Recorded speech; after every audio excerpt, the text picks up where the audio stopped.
महामाया जाति सताम पंचम नूनकानी सबोधि सत्वस्य बभूव माता। कहते हैं कि 500 जन्मों तक वो बोधिसत्व की माता रही है। कौन? महामाया। जब वो बोधिसत्व के रूप में जन्म लिए। जाति सताम पंचम नूनकानी सबोधिसत्वस्य बभूव माता।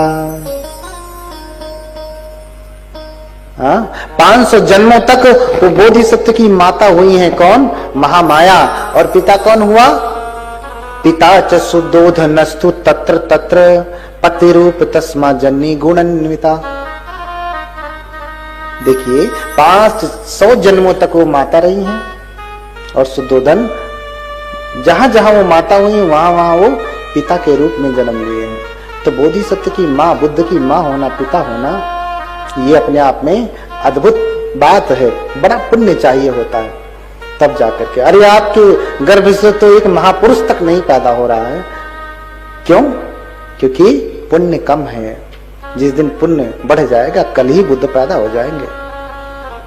कल ही बुद्ध पैदा हो जाएंगे। सिर्फ आप ही का नहीं, पिता का भी पुण्य बढ़ेगा, दोनों का पुण्य बढ़ेगा तभी बुद्ध आएंगे। अभी वैकेंसी ही खाली नहीं है बुद्ध के लिए। तो बुद्ध आएंगे कहां? जगह होनी चाहिए। अभी बुद्ध पद के लिए कोई वैकेंसी ही नहीं है, कोई आएगा ही नहीं। जब कोई माता पिता तैयार होंगे तब बुद्ध आएंगे, है ना। तो कहते हैं कि जन्म देने के 7 दिन बाद माता की मृत्यु हो जाती है। अब बोधिसत्व की माता है तो लंबा जीना चाहिए ना, लेकिन मृत्यु हो जाती है।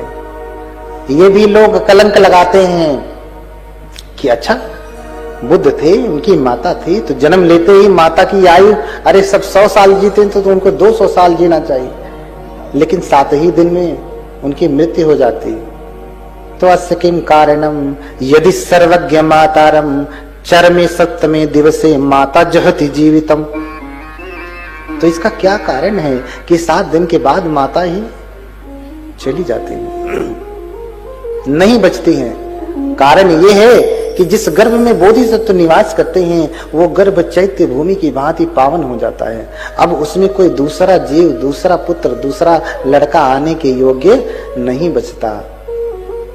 अगर माता जीवित रही तो शायद पिता के साथ संसर्ग होगा, फिर कोई न कोई आएगा, फिर वो चैत्य भूमि अपवित्र हो जाएगी। इसलिए तुरंत उनके प्राण चले जाते हैं और मर करके वो देवलोक में पैदा होती हैं। और बुद्ध जब बनते हैं तो अपनी माता को देवलोक में जाते हैं और वहां जाकर के उपदेश देते हैं। अच्छा, त्रिपिटक में 3 पिटक है ना, सूत्र, विनय और अभिधर्म। सूत्र की तो पूरी चर्चा है, विनय की पूरी चर्चा है, अभिधर्म की देशना भगवान ने कहां दी है? कहां दी है? हाँ, देवलोक में दी है। अपनी माता को दिया है, देवलोक में जाकर के दिया। श्रावस्ती से गए हैं यमक प्रतिहार दिखा करके और फिर संकिसा में उतरे हैं, उसको देवभूमि कहा जाता है। इसका पूरा वर्णन स्वयं फाहियान वेनसांग इत्सिंग ने किया है अपनी यात्रा विवरण में कि भगवान यहीं उतरे हैं, ये देवभूमि है। इसीलिए संकिसा जो है प्रसिद्ध है कि भगवान देवलोक से माता को उपदेश करके वहां पे उतरे हैं। तो 7 दिन में माता की मृत्यु हो जाती है और फिर जो है उनका पालन पोषण उनकी मौसी महाप्रजापति गौतमी करती है। सिद्धार्थ धीरे धीरे बड़े होने लगते हैं, गुरुओं से शिक्षा ग्रहण करते हैं, कुशल हो जाते हैं, लेकिन अब जवान हो गए। तो जवान होते होते सुख भोग की सारी सुविधा एकत्र कर दिया राजा ने। 3 महल बनवा दिया, रम्य महल, सुरम्य महल, शुभ महल। 3 प्रकार के महल बना दिया, एक सर्दी के लिए, एक गर्मी के लिए, एक बरसात के लिए। 3 महल बना दिया कि सर्दी में 4 महीने काम भोग का जीवन जीते हुए कभी नीचे नहीं आए, बरसात में भी और फिर गर्मी में भी। हाँ,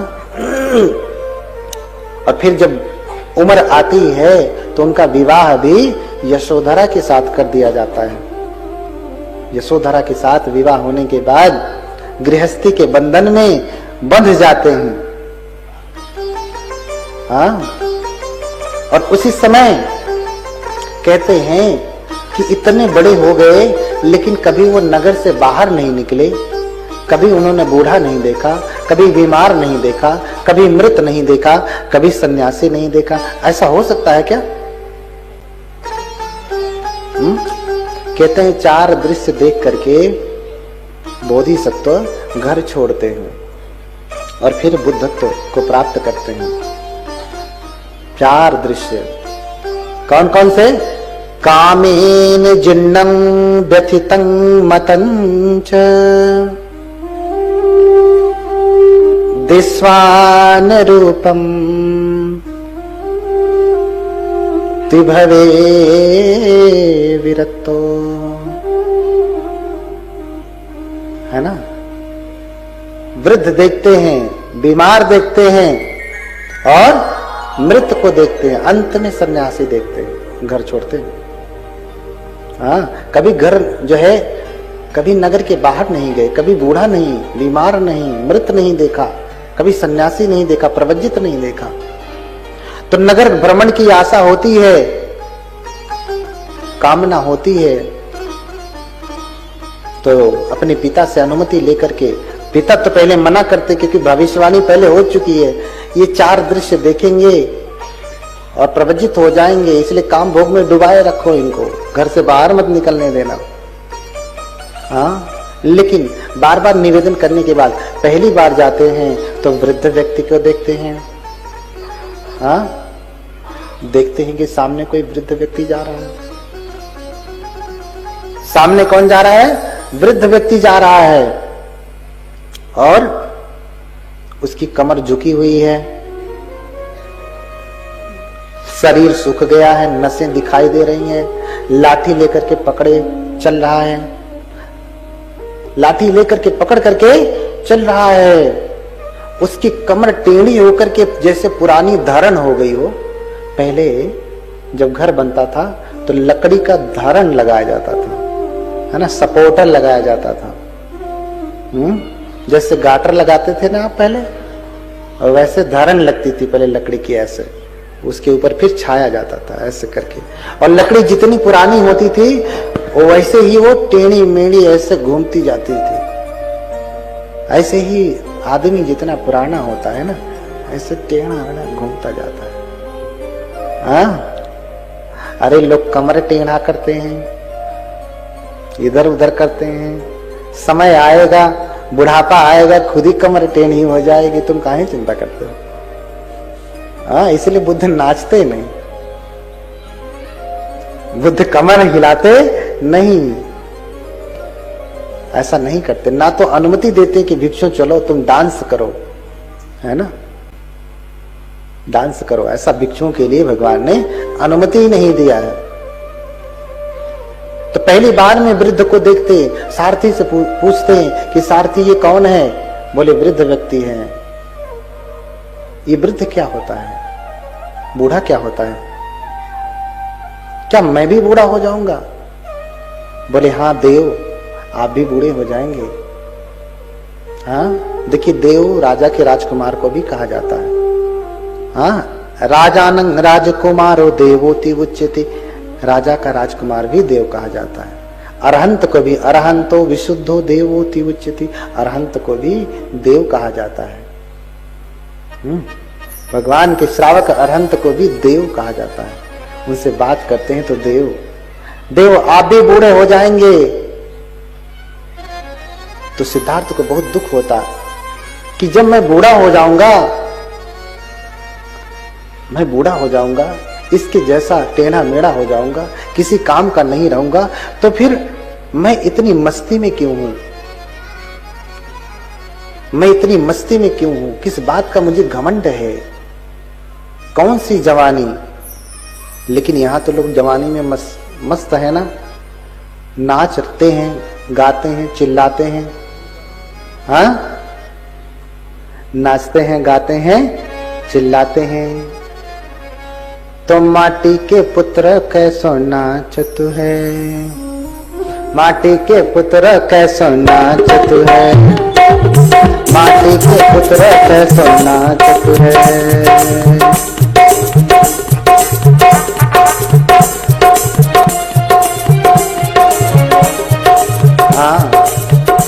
माटी के पुत्र कैसो नाचत है हो।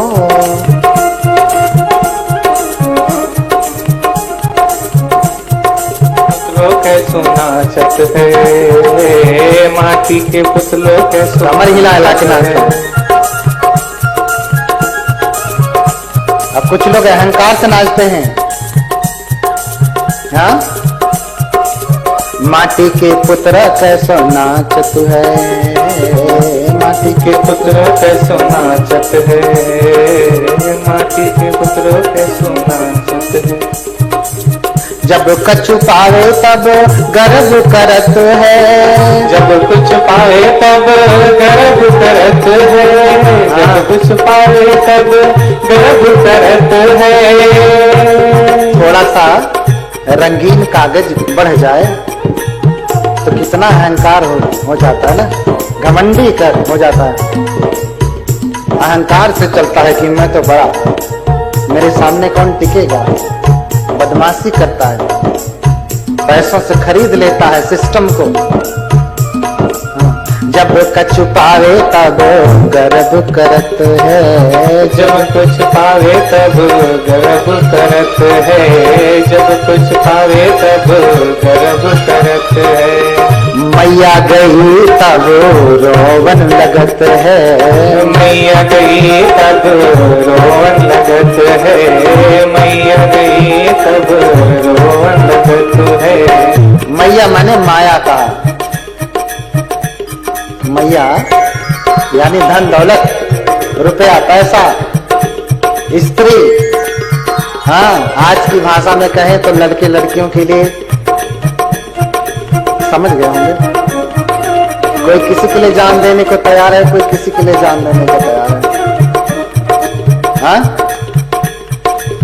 कोई किसी के लिए जान देने के लिए तैयार है, कोई किसी के लिए फांसी लगाने को तैयार है। हाँ,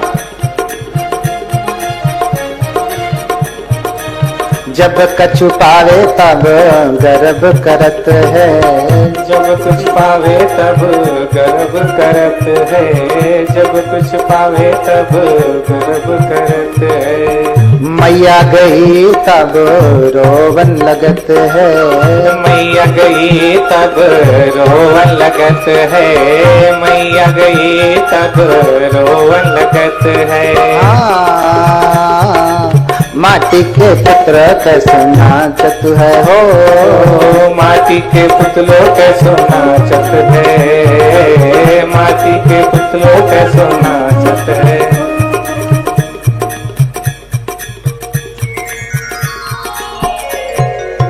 देखा है ऐसा पुतला नाचते हुए? इसमें थोड़ा इको ज्यादा है भाई, कहाँ है? आवाज थोड़ी साफ सुथरी होनी चाहिए, इसमें इको ज्यादा है। हाँ, देखा है ऐसा पुतला नाचते हुए? खूब नाचता है, मस्ती में है। आजकल तो पार्टियों में लोग नाचते हैं। हाँ, जब कुछ आ जाए तो घमंड से नाचता है। तो कोई कोई तो जवानी में नाचते हैं, मस्ती में नाचते हैं, क्योंकि उन्हें लगता है कि हम पहली पहली बार जवान हुए हैं, थोड़ा नाच लें। हाँ, यही उम्र है, कर ले गलती से।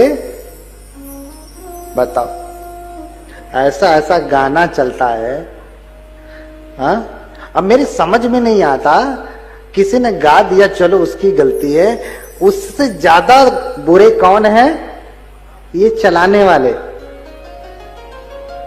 हाँ, जो ये गाना चला लेते हैं, क्या यही उम्र है, कर ले गलती से मिस्टेक। भैया ऐसा गाना सुनेगा तो गलती से मिस्टेक कर लेगा। हाँ, तो ऐसा गाना चलना चाहिए? ऐसा गीत चले क्या? चलता नहीं है, तुरंत उसके ऊपर तो FIR होना चाहिए। हाँ, उम्र कैद होनी चाहिए कि ऐसा गाना चलाता है जो समाज को। हाँ, देखिए शादी होती, विवाह होता है, लोग कितने पुअर गाने चलाते हैं। उसमें अध्यापक वर्ग के घर पे भी जब शादियां होती हैं तो डीजे में वही गाने बजते हैं जो कभी उसने घर में सुनाया नहीं होगा। हाँ, बताओ ना, ये कौन सी शिक्षा आ रही है? ये सब, यही सब तो है जवानी का अंधापन।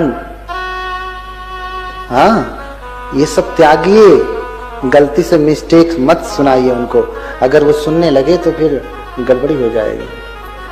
इसलिए सिद्धार्थ कुमार जब देखते हैं कि अरे कि सभी लोग बूढ़े होंगे, तो सारथी से कहते हैं कि धिग सारथे अबुध बाल जनस्य बुद्धि यद यौवनम मदमत जराम न पसेत। इसका ई को कम कर दीजिए, बहुत थोड़ी साफ आवाज रहे। हाँ, अरे धिक्कार है सारथी ऐसे लोगों को जो जवानी में मस्त होकर के, मदमत्त होकर के बुढ़ापे को नहीं देखते कि एक दिन बुढ़ापा आएगा तो ये सारा जो ग्लो है ना, ये चला जाएगा। तो अभी किया क्या? अरे लोग जन्मदिन मनाते हैं, 80 साल का व्यक्ति भी केक काटता है और हैप्पी बर्थडे टू यू कहता है, हैप्पी बर्थडे टू मी। कितने लोगों का जन्मदिन नहीं मनाया जाता तो अपने से ही केक सामने रख करके फेसबुक पे फोटो करके डाल देते हैं। हाँ, फेसबुक पे फोटो डाल देते हैं। हाँ, कि हैप्पी बर्थडे टू मी। 40 साल का हो गया व्यक्ति हैप्पी बर्थडे मनाता है, 50 साल का व्यक्ति हैप्पी बर्थडे मनाता है, 20 साल का व्यक्ति हैप्पी बर्थडे मनाता है। उसे ये नहीं पता कि 20 साल मौत के करीब पहुंच गया। अब बचे कितने? किया क्या? 40 साल का व्यक्ति जन्मदिन मनाता है, इतने दिन के लिए वो मौत के करीब पहुंच गया। अभी बचा कितना? गिनती के दिन बचे हैं। हाँ, गिनती के दिन बचे हुए हैं, उंगली पे गिने जा सकते हैं, इतने कम दिन बचे हैं और ये जन्मदिन मनाइए। लेकिन उस दिन पे अगर ये याद कर पा रहे हैं कि नहीं, मेरा 20 वर्ष चला गया, 30 वर्ष चला गया, मैंने किया क्या, मेरे हाथ में क्या है जो मेरे साथ जाएगा, तब तो आपका जन्मदिन सार्थक है। नहीं तो आपसे बड़ा अज्ञानी कोई नहीं है जो जन्मदिन ऐसे मनाता है। तो हाँ, तो धिग सारथे अबुध बाल जनस्य बुद्धि यद यौवनम मदमत्त जराम न पसेत। जो यौवन में मदमस्त होकर के बुढ़ापे को नहीं देखते। लोगों को लगता है कि हम ऐसे पैदा ही हुए हैं, कभी बूढ़े होंगे नहीं, इसलिए कुछ सुनते भी नहीं। तो पहली बार के दृश्य में बूढ़े को देखते हैं, फिर बीमार को देखते हैं, फिर मृत को देखते हैं, अंत में प्रवज्जित को देखते हैं। हाँ, मनोरमम पब्बज्जितं ते संरूपम। सबसे अच्छा उन्हें प्रवज्जित का रूप लगा। क्यों? क्योंकि प्रवज्जित व्यक्ति ही है जो सत्य की खोज में है, और सत्य प्राप्त कर लेने के बाद व्यक्ति समस्त दुखों से मुक्त हो जाता है। तो प्रश्न होता है, कभी कभी लोग कहते हैं कि क्या सिद्धार्थ ने कभी बूढ़ा नहीं देखा, कभी बीमार नहीं देखा, कभी मृत नहीं देखा? ये बड़ा कठिन प्रश्न है ना। उत्तर मिला? नहीं मिला ना। कभी उत्तर मिला इसका? तो मुझे आचार्य नागार्जुन का एक श्लोक याद आता है। आचार्य नागार्जुन इस बात को अच्छे से स्पष्ट करते हैं। ऐसा नहीं कि उन्होंने बूढ़ा नहीं देखा, बीमार नहीं देखा, मृत नहीं देखा, लेकिन अब जब देखा तो आंखें खुली हुई थी। हाँ, ऊना पक्षम यथैव हि करतल संस्थम न विद्यति पुंभी अक्षिगतम तु तदैव हि जनयते रतिं च पीड़ांच। करतल सदृशो बालो न वेत्ति संसार दुखता पक्षमः अक्षी सदृशस्तु विद्वान तेनो द्वैजते गाढ़म। कहते कि ऊना पक्षम यथैव हि करतल संस्थम। अच्छा, स्वेटर बुनते हैं आप? स्वेटर, अच्छा, इतना बड़ा ऊन, इतना बड़ा धागा ऐसे हथेली पर रख दिया जाए तो कोई पीड़ा होती है हथेली में? इतना बड़ा क्या यहां से लेके वहां तक पूरे जो है ऑडिटोरियम जितना बड़ा धागा हाथ पे रख दिया जाए तो भी पीड़ा होती है? कोई पीड़ा होगी? हाथ क्या पूरे शरीर में रख दिया जाए कोई पीड़ा होगी? अरे उतना क्या पूरा बंडल ही हाथ में रख दिया जाए तो भी हाथ में कोई पीड़ा होती है? लेकिन वही ऊन, वही धागा, छोटा सा टुकड़ा, अक्षिगतम तु तदैव ही जनयत्य रतिंच पीड़ांच। छोटा सा टुकड़ा, इतना बड़ा पूरे शरीर में कहीं पे भी रख लीजिए, हथेली पे रखिए, कुछ असर नहीं होने वाला, कोई पीड़ा नहीं, कोई सेंसेशन विशेष नहीं होगा। लेकिन छोटा सा टुकड़ा अक्षिगतम तो अगर आंख में चला जाए तो भयंकर पीड़ा होने लगती है। तिनका कब हो न निंदिए जौ पायंतर होए, कब हो क्यूणिया आखिन परे तो पीर घनेरी होए। छोटा सा तिनका भी आंख में, अरे धूल उड़ती है ना तो एक डस्ट का एक कण भी आंख में चला जाता तो भयंकर पीड़ा होने लगती है। और इतना बड़ा ऊन का धागा डाल दिया, कान में पड़ गया तो आंखों को पीड़ा होने लगती है ना, होने लगती है ना। तो कह रहे हैं कि करतल संस्थो बालो न वेति संसार दुख तापक्षमा। ये संसार के लोग जो हैं हथेली के समान है, पूरे शरीर के समान है, कितना भी ऊन रखिए कोई असर होने वाला नहीं है। ऐसा नहीं कि सिद्धार्थ ने बूढ़ा नहीं देखा, बीमार नहीं देखा, मृत नहीं देखा, देखा देखा। लेकिन अब जब देखा तो आंखें खुली हुई थी। अब जब देखा तो ध्यान से देखा। कैसे देखा?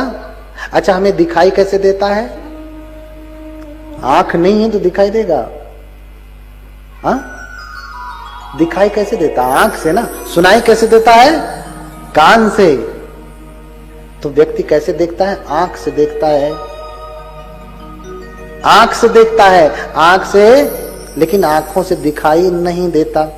मैंने कहा ना, एक छोटी सी सुई गिर जाए, ढूंढने लगी तो क्या कहते हैं? अरे बेटा देखो यही सुई गिरी है, जरा आंख से देख, ऐसा कहते हैं। देखता कौन है? आंखें देखती है ना, आंखें ही तो देखती है ना। तो कभी आपने ऐसा कहा अरे सुई यहीं पे गिरी है बेटा जरा आंख से देख, ऐसा कहा? क्या कहते हैं आप? बेटा जरा ध्यान से देख।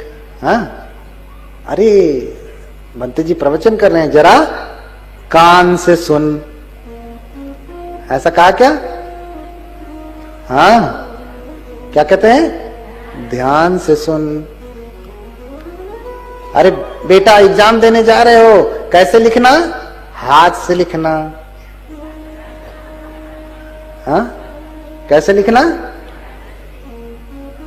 हाथ से लिखना, ध्यान से। गाड़ी चला रहे हो, जरा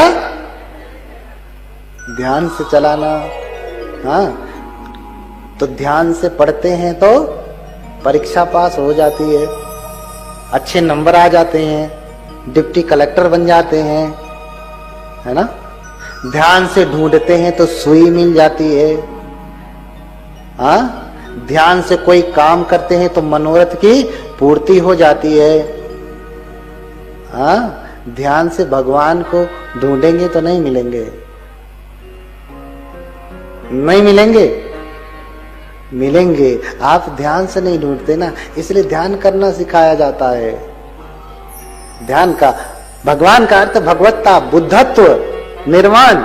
जब आप ध्यान करेंगे तभी निर्वाण ज्ञान आपको प्राप्त होगा, है ना। तभी दिखाई देगा। ध्यान से ही सत्य दिखाई देता है, आंख से नहीं। इससे पहले आंख से देखा था, अब जब देखा तो कैसे देखा?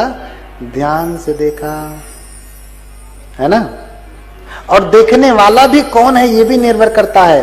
तो करतल संस्थो बालो न भेति संसार दुख तापक्षम। ये संसार के जितने लोग हैं कैसे हैं? हथेली के समान हैं। इस पे ऊन रख दीजिए, कोई दर्द पीड़ा नहीं होगी। लेकिन विद्वान कौन है? करुणावान। सत्पुरुष कैसा होता है?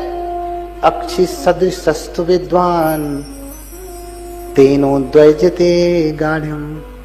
आंख के समान सत्पुरुष होते हैं, विद्वान होते हैं। जैसे आंख में थोड़ा सा कण पड़ गया, थोड़ा सा ऊन पड़ गया तो पीड़ा होने लगती है, ऐसे ही जो है सिद्धार्थ भी विद्वान है। एक ही बार अभी देखा बूढ़ा व्यक्ति, बीमार व्यक्ति, मृत व्यक्ति, इतने से ही उनके भीतर वैराग्य जगने लगा, मैं भी बूढ़ा हो जाऊंगा, मैं भी बीमार हो जाऊंगा, मैं भी मर जाऊंगा। और आप हर दिन हर रात बूढ़ा देखते हैं, बीमार देखते हैं, मृत देखते हैं, संवेग नहीं जगता। क्यों? क्योंकि आप कैसे हैं? हथेली की तरह से हैं। सिद्धार्थ कैसे हैं? आंख की तरह से हैं। बोलिए भगवान बुद्ध की। इतना ही बोलिए भगवान बुद्ध की। हाँ, अरे एक व्यक्ति है, उसकी माता खाना पका रही हैं, खाना पका रही हैं, चावल पका रही हैं। चावल के ऊपर, बर्तन के ऊपर ढक्कन रखा है। वो व्यक्ति देख रहा है। क्या देख रहा है? वैज्ञानिक है। देख रहा है कि चावल पक रहा है तो भाप से ढक्कन उठ रहा है। अरे तो भाप में इतनी शक्ति होती है कि ढक्कन को उठा दे। और उसने फिर भाप के इंजन का आविष्कार किया। क्या इससे पहले ढक्कन को ऊपर उठते हुए नहीं देखा था? खाना पकाते हुए नहीं देखा था? देखा था, लेकिन आज जब देखा तो ध्यान से देखा। आज जब देखा तो आंखें खुली हुई थी। समझ रहे ना? पेड़ से फल नीचे गिरता है। एक व्यक्ति वैज्ञानिक है, बैठा है, सेब नीचे गिरता है। अरे ये सेब नीचे क्यों गिरा, ऊपर क्यों नहीं गया? हाँ, उसने गुरुत्वाकर्षण बल का आविष्कार किया कि उस बल के कारण जो है सेब नीचे गिरता है। तो क्या इससे पहले कभी फल नीचे गिरते हुए नहीं देखा था? क्या नहीं देखा था? देखा था, लेकिन आज जब देखा तो आंखें खुली हुई थी। आज ध्यान से देखा। तो सत्य का दर्शन तब होता है जब व्यक्ति ध्यान करता है। समझ रहे ना? ध्यान से कार्य करता है। आज सिद्धार्थ ने देखा है तो ध्यान से देखा है। आज प्रज्ञा का चक्षु खुला है। इससे पहले भी देखा था। तो कुछ चीजों को आप लेकर के भ्रम में न पड़िए। ये चारों दृश्य देखे। बोलिए भगवान बुद्ध की।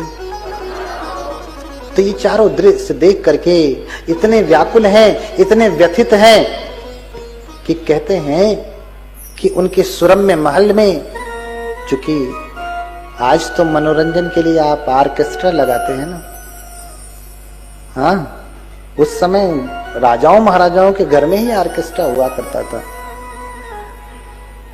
तो स्त्रियां नाच रही हैं, सुंदर सुंदर स्त्रियां हैं, स्वरूपवान हैं। कोई मृदंग बजा रही, कोई ढोल बना रही है, कोई बीड़ा बजा रही है ना। आज के जैसा ऐसा म्यूजिक सेटअप नहीं हुआ करता था कि कोई बजाएगा दूसरा गाएगा, है ना। पहले लोग जो है गाते भी थे और बजाते भी थे। तो बजा रही हैं, गा रही हैं, और सिद्धार्थ को जो है अपने राजमहल में बैठे उसका आनंद नहीं ले रहे हैं। वो तो अपना काम कर रही हैं, लेकिन इनके मन में तो यही बातें चल रही हैं, अरे मैं भी बूढ़ा हो जाऊंगा, बीमार हो जाऊंगा, मृत हो जाऊंगा, हाँ, मैं भी मर जाऊंगा, फिर मेरे जीने का क्या अर्थ, हाँ, मेरे जीने का क्या लाभ। थोड़ा समय और, थोड़ा सा और बैठ जाएं। अच्छा नहीं लग रहा तो अभी बंद कर दें। किसको किसको अच्छा नहीं लग रहा हाथ उठा लें, हाँ।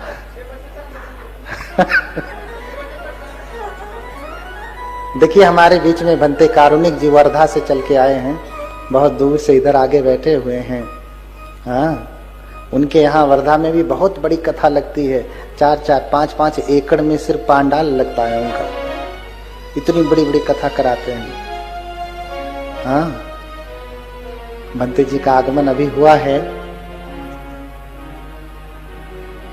तो फिर इधर नृत्य चल रहा है, लेकिन उनके मन में तो कोई दूसरा ही नृत्य चल रहा है, दूसरी ही बात चल रही है। वो व्यथित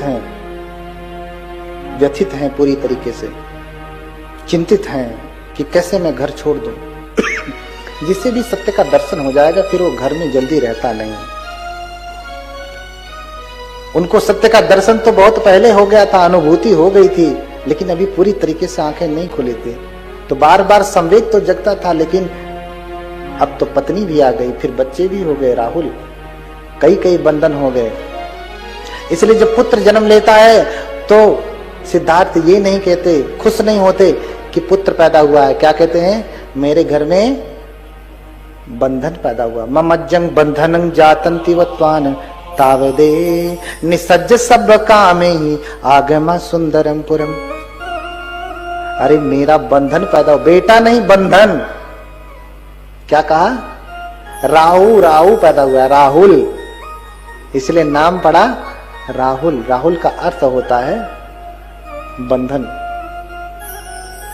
राहुल का अर्थ है बंधन। अब इसका मतलब ये नहीं कि अब मत रखना नाम, बहुतों का नाम राहुल होता है ना, बहुतों का नाम राहुल होता है। इसलिए बंधन कहा अपने पुत्र को बंधन। क्यों? क्योंकि अब तक तो पत्नी थी, अब बच्चा भी आ गया, और भी बड़ा बंधन। अब तो निकलना और भी कठिन, हाँ, घर से निकलना और भी कठिन। अरे जब तो कोई नहीं था तब निकलना कठिन था, अब तो दो बंधन हो गए। हाँ, तो जेहि जग बांधे जीव रे, तू जनि बधे कबीर। उनकी पत्नी थी, लेकिन सब देखने के बाद समझ में आया कि अरे जेहि जग बांधे जीव रे, तू जनि बधे कबीर। तू मत बध जाना कबीर, हाँ, तू मत बन जाना। क्यों? क्योंकि नारी नसावे तीन सुख।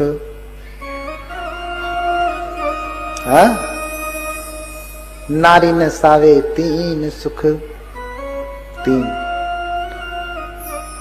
जो व्यक्ति नारी के पीछे पड़ गया है ना, आजकल तो लोग पढ़ ही रहे हैं, उसी के चक्कर में सारी पढ़ाई लिखाई सब चौपट।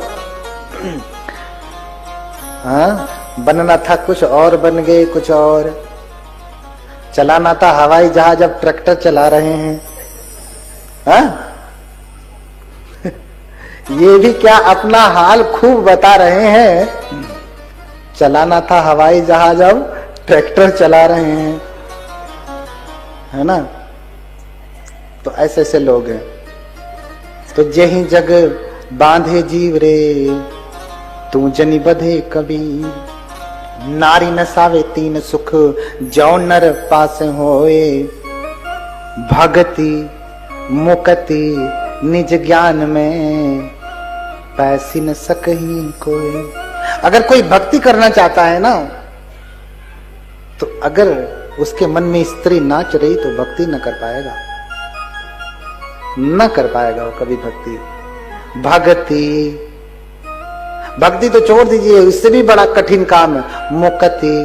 मुक्ति भी नहीं मिलेगी उसे। क्यों? क्योंकि स्त्री नाच रही है। स्त्री का दोष नहीं है, तुमने स्त्री के प्रति इतना आलंबन बनाया है, अब स्त्री के मन में तो पुरुष नाचेगा ना। हाँ, अब कबीर पुरुष हैं तो स्त्री को कह रहे हैं। हाँ, कोई महिला होगी तो पुरुष को कहेगी, जो जिसका आलंबन होगा उसको कहेगा। फिर नारी नसावे तीन सुख, जो नर पासे हुए। भक्ति मुक्ति निज ज्ञान में, पैसी न सकही कोई। तो न भक्ति कर पाएगा, न मुक्ति प्राप्त होगा, न उसे ज्ञान प्राप्त होगा। उसकी बुद्धि हमेशा इधर उधर इधर उधर उधर उधर। क्यों?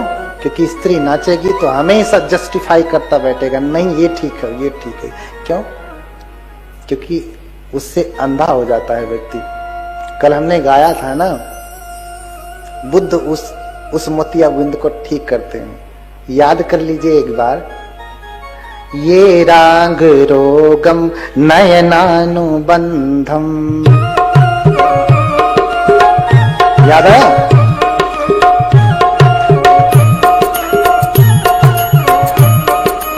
विद्वेष शूलम हृदय प्रसक्तम।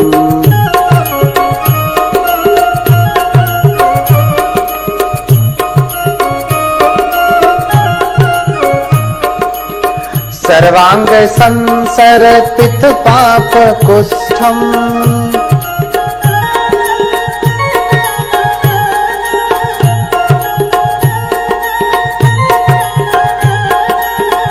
हरन्ति तेभ्यो नमोऽभिषग्भ्यः।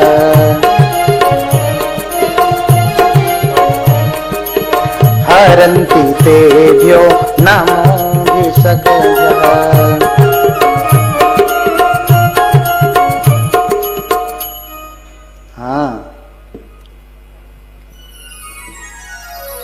तो मोतिया बिंद जो ठीक करते हैं वो कौन? भगवान बुद्ध।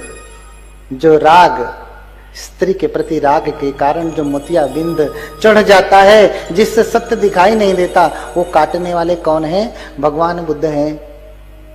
इसलिए ऐसे भगवान, ऐसे विसग्भ्य, ऐसे वैसज्य गुरु को हम लोग नमन करते हैं, बार बार नमन करते हैं, वंदन करते हैं। तुझे ही जग बांधे जीव रे। कुछ याद रहे ना यार? रहे, ये वाली बात याद रहे, मेरे पीछे पीछे दोहरा लीजिए। हाँ, मेरे पीछे पीछे दोहरा लीजिए। यही जग बांधे जीव रे, तू जनी बंधे कबीर। हाँ, कबीर अनुभव करके बोल रहे हैं। हाँ, मैं कहता आंखन की देखी और तू कहता कागज की लेखी।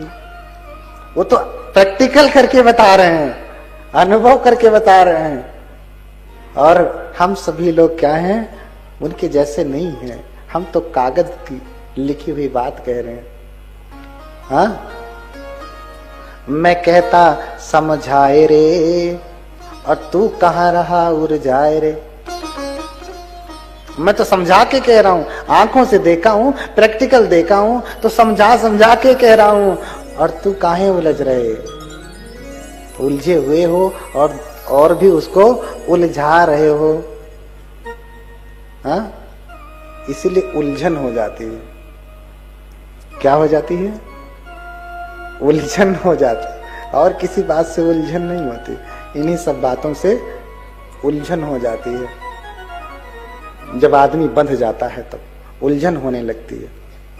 लोग डिप्रेशन में चले जाते हैं। कहां कहां चले जाते हैं, क्या क्या होने लगता है। न खाना अच्छा लगता है, न सोना अच्छा लगता है, न भोजन, न पानी, न मम्मी, न पापा, बस एक वही। हाँ, तो चल भाग चली पूरब की ओर। अब कुछ अच्छा नहीं लगता है। कहां भाग चले? चल भाग चले, भाग चलते हैं। अब कोई हमारा नहीं है, लेकिन हमारा सच में कौन है? सच में हमारा कौन है, इसे आपको समझना पड़ेगा। सच में हमारा कौन है? भगवान बुद्ध। इसलिए हमने पहले बताया, उपोषित व्रत करें, उपोषित का पालन करें, वो आपके पुण्य का संचय होगा, आपके बैंक में वो बैलेंस की तरह से होगा। तीर्थ यात्रा करें। क्या करें? तीर्थ यात्रा करें, सब कुछ करें, और बुद्ध का स्मरण करते रहें, बार बार बार बार जपते रहें कि बुद्ध आएंगे। हाँ, बार बार आएंगे तो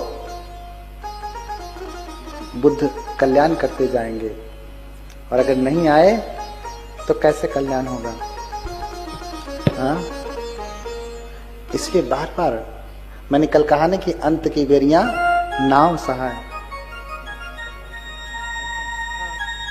हाँ? तो ना